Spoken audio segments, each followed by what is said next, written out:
Welcome to Global Business. I am Imebori Ukemokai. Today on the program, we shall be looking at the Company and Allied Matters Act, CAMA. Of course, that act is ready to go extinct, or like they will call it in law, extant.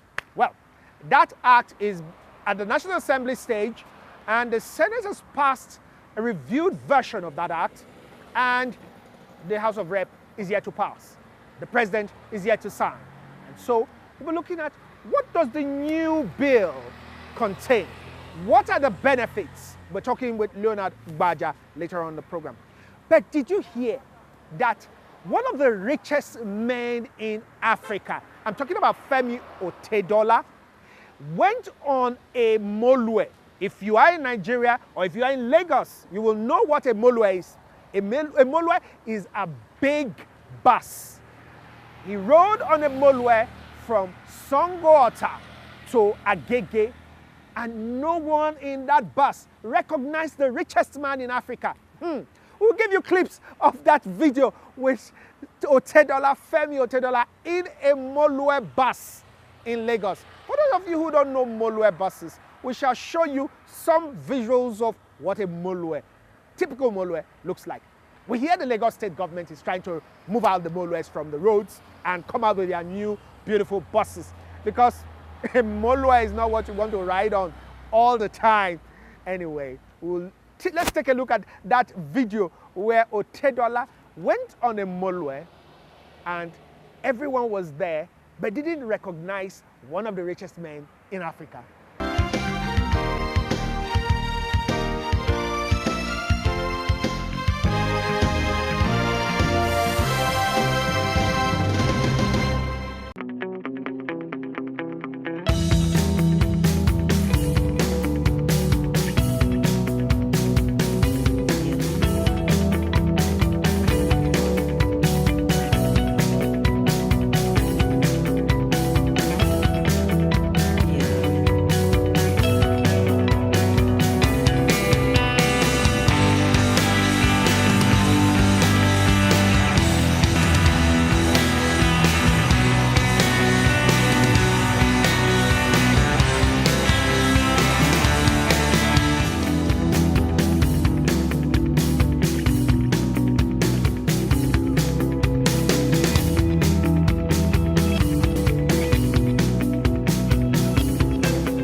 Welcome to Talk Business, and on Talk Business today we'll be speaking with a trade and reform environment expert.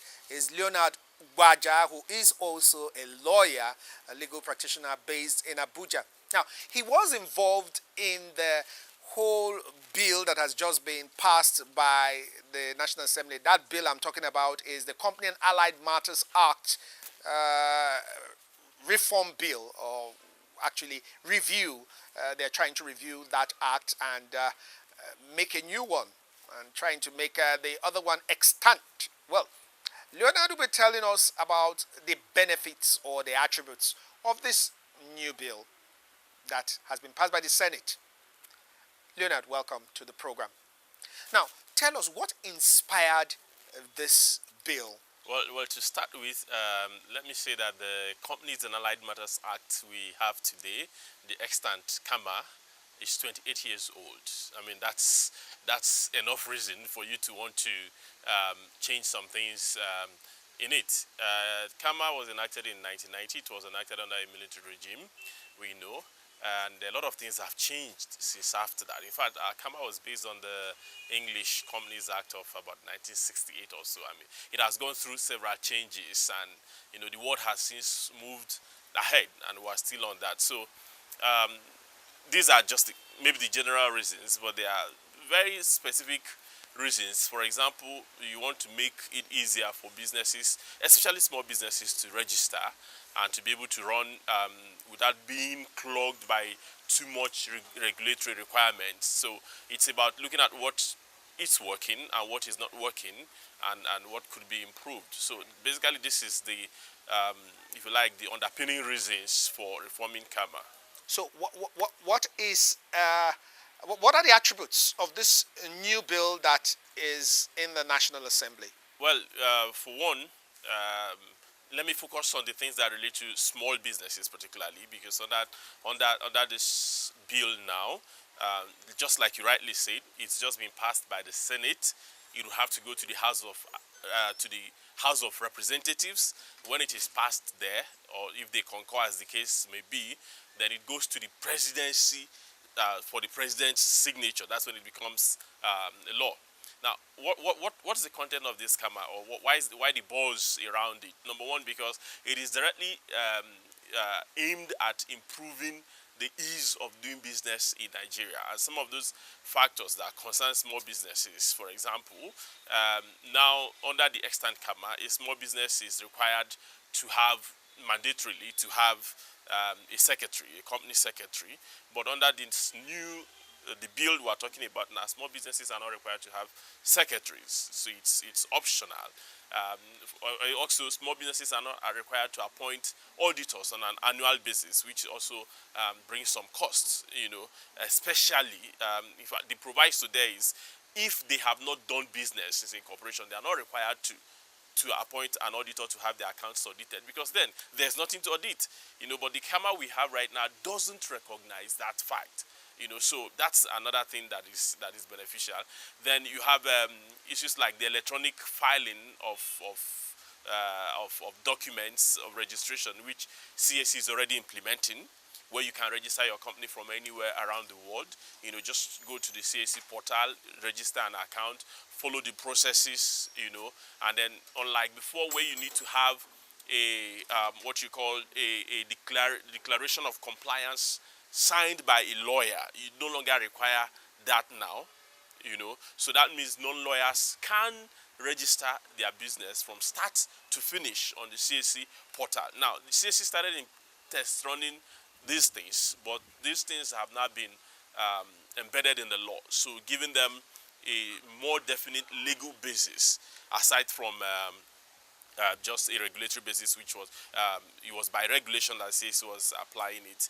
Now, another area that is important, especially for anybody who has tried to register a foundation, for example, what we call limited by guarantee or an institute.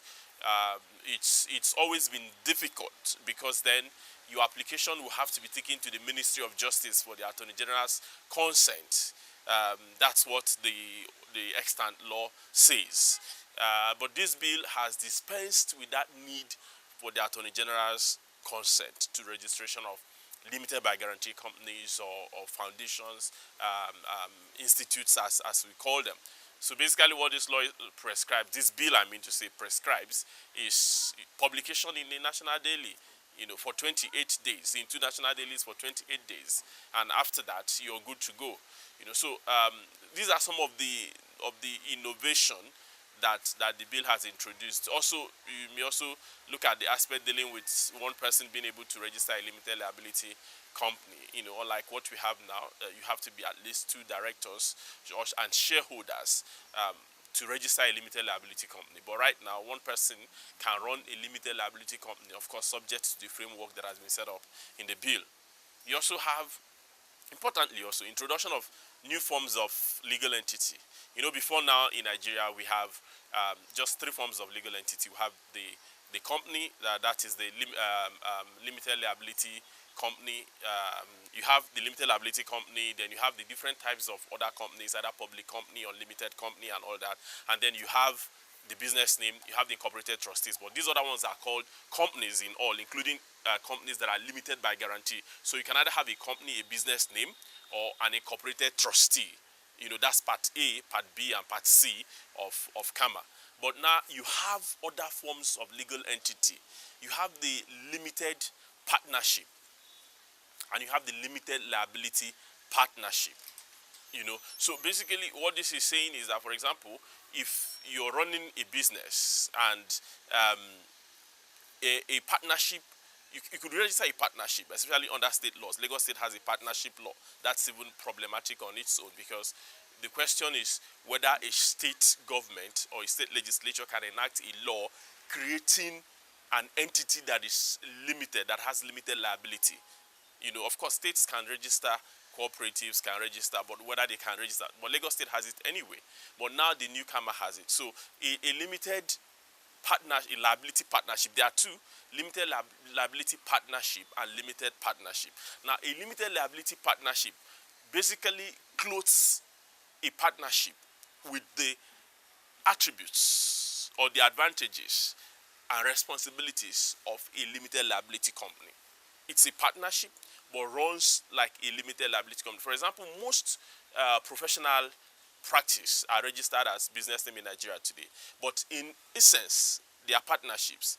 Law partnerships, accounting partnership, maybe an architectural firm, maybe, these basically are professionals that come together to offer service. Now, conventionally, they don't register as limited liability companies, so they register as business names.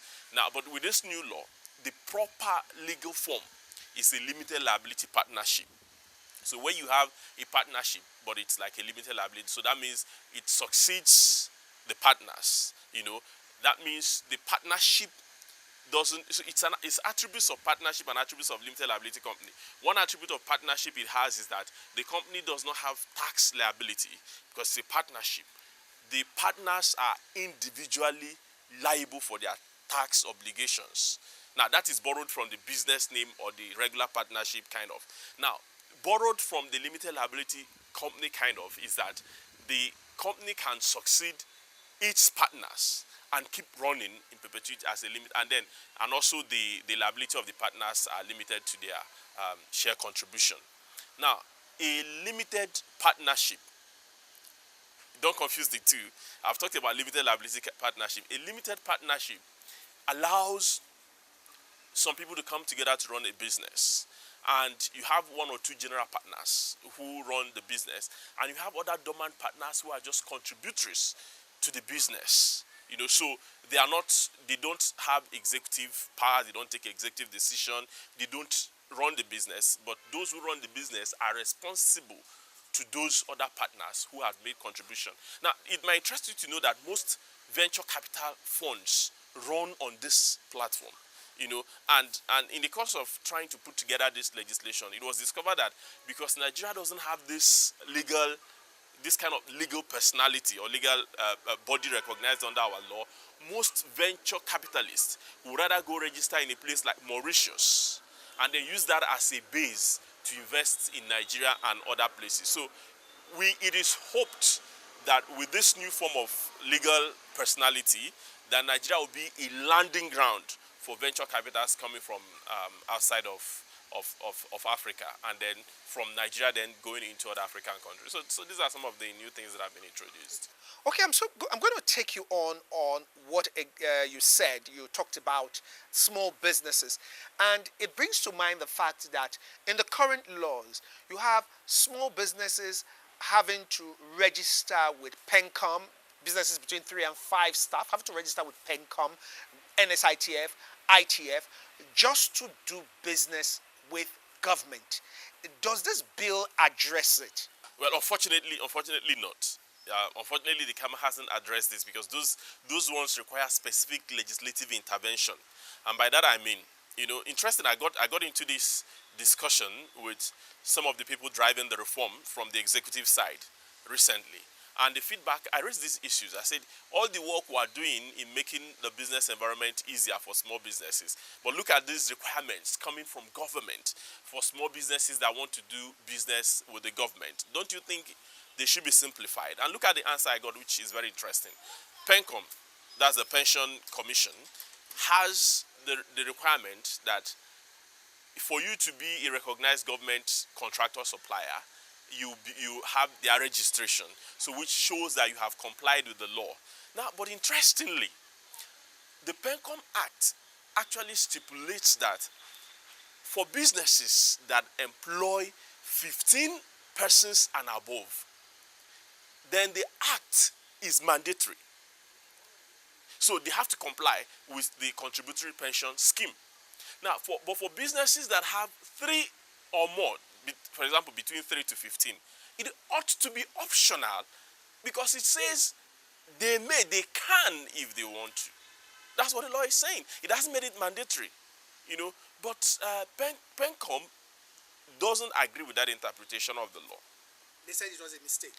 Okay, I'm sure you've had that. So basically right now, what the people in government are trying to do is to find a way around this. And I'm sure that of PENCOM will be resolved very soon. In fact, I had it already resolved, because BPP already have it on their website that requirement doesn't apply if you have below 15 employees. I haven't checked it out, but I was reliably informed that BPP has reflected that on their website. That's the Bureau of Public Procurement. Now, the issue of NSITF and ITF are legislation. They were established by law, and the law makes it compulsory. So what is required there is legislative intervention to amend those laws, because I for one, I believe that those laws are not serving the interests of small businesses. Because if you want small businesses to go through all these regulatory hurdles to be able to do business with the government, then you are as well telling them to stay out. And we know today in Nigeria that the government is the heaviest spender. So we should look for a path. And I'm sure the people at the Presidential Business Enabling Environment Council are thinking seriously about how to resolve these issues. Unfortunately, that is beyond the scope of CAMA. Okay, let's look at share capital. I know that there is the issue of share capital for the new bill, talking about a new structure. So tell us about this new structure. Now, there's no longer, under extant CAMA, you're required to register a certain amount of share capital, and for example, most people do 1 million. You can do above that. Then you can, registration of share capital and allotment of share capital are not the same thing. So the shareholders then have the share capital allotted to themselves. So you can allot 100% of it, you can allot 50% of it or so, Now, under the bill now that we have, the proposal is companies are allowed to register as much share capital as they want from the beginning. So for example, if I want 500,000 share capital, for example, I register that. I don't register 1 million and allot 500. So I register 500 and allot the 500. If at any time in the future I want to increase my share capital, I then pay the appropriate fees, both stamp duties and to CAC for filing, to register additional share capital. Now, the problem this has really solved, even though marginal, is avoiding the situation of front-loading your cost. So you don't front-load your cost, because if you register beyond what you want to allot subsequently, you front-loaded your cost because you paid for it. So now you don't have to pay for it until you need it. When do we hope that this bill will be passed and probably become law? Yes, hope, and I'll say hope because ordinarily this ought to have been passed by the 30th or before the 30th of April, and I'll tell you why. Because the World Bank collation of data for ranking in the ease of doing business has a cut-off date every year. It used to be sometime June, sometime May, but for this year it was April. So if this law had been passed by the 30th of April, for example, and signed by then, it would have really improved Nigerians' ranking. But all efforts were made, but it's political, passing laws and all that. So it wasn't successful. But now it's still good for us. We are passing it for our own use, and I believe that commitment that saw the executive working together with the legislature to get it passed, that commitment is still there. It's still very, I mean, I've been inside in it, and I see the commitment is very high. So with that level of commitment, I would say, in my own reckoning, within the next 4 weeks at most, we should have it up and running. Thank you for talking with us. You're welcome, Ima. The pleasure is all mine. That's Leonard Ugbaja, who is a trade and business environment reforms expert. He's also a legal practitioner based in Abuja. We'll be looking at the new bill at the National Assembly.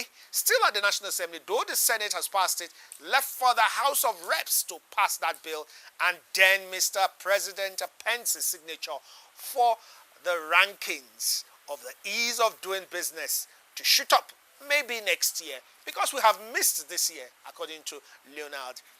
Anyway, the program continues. We're wrapping it up now.